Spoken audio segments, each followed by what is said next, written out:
The file you are about to hear has been thoroughly scrutinized by the Ethics Committee and approved by the O5 Council for release to trusted associates of the Foundation. This is SCP Unredacted.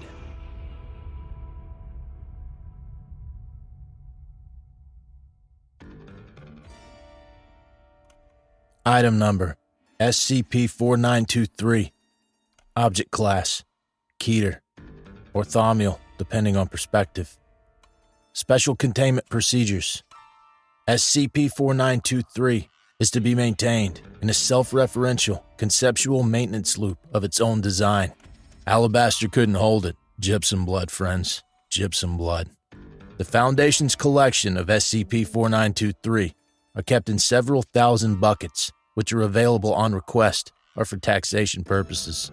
Morally, the anomalies to be kept in the hearts and minds of Surrealistics personnel at all times.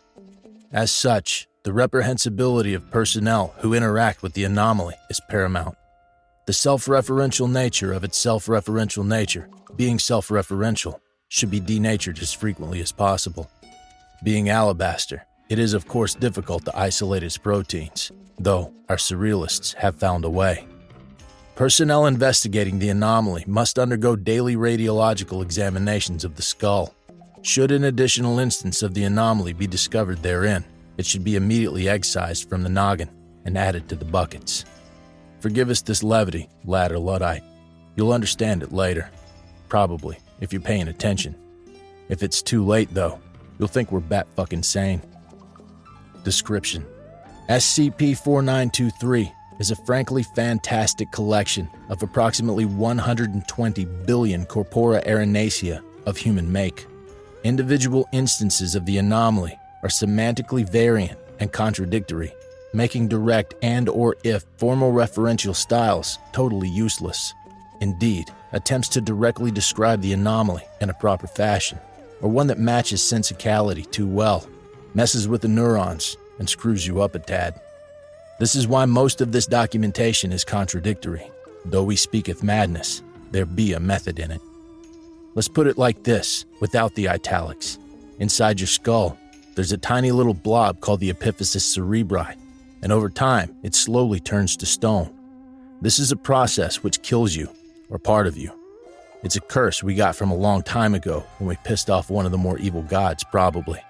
There might be some books around it, but they make even less sense than this, and if you can even remotely understand them, then you won't be able to make words anymore to tell the rest of us. The anomaly acts as a semantic anchor of sorts, and it grounds you in the plane as you get older. Grounded in a plane, get it? However, this makes certain areas of research functionality impossible. To dance with ideas, you're not allowed to wear shoes. Some drugs can fight the things, if you're into that. They're called agnostics. Amnestics make you forget. Gnostics make you remember. Agnostics make you doubt. Similarly, Gnostics make you certain, but not necessarily correct. Let me try again. Imbibement of agnostics results in semantic disassociation. Agnostics let you investigate things that are wrong. More particularly, they facilitate the employment of alternative logical paradigms, usually ones which externally seem nonsensical, because they are.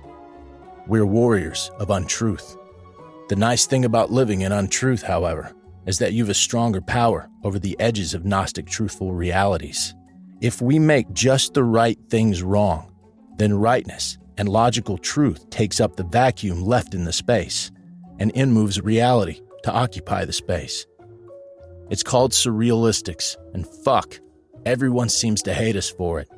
We resist the anchors. Hell, to even really talk about the anchors, we need to talk like this, which a few people hate, but back to the Mind Stones.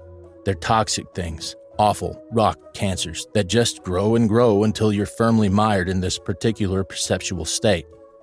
If you're looking into it, you want a few more pineals grafted into you. Of course, if you want to be a scientist and not a surrealist and look at truth instead, we can put a few more 4923 into your skull. If you're not using your pineal, we'll take it. You're closer to the ground and we get even higher. As brevity is the soul of wit, I tell you, we are mad.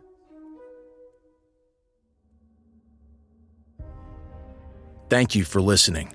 If you like what you hear, join my Discord community, hire me on Fiverr, or help support me by becoming a patron for as little as $3 a month. Regardless of tier, all patrons get early access to every single episode. The links are in the description.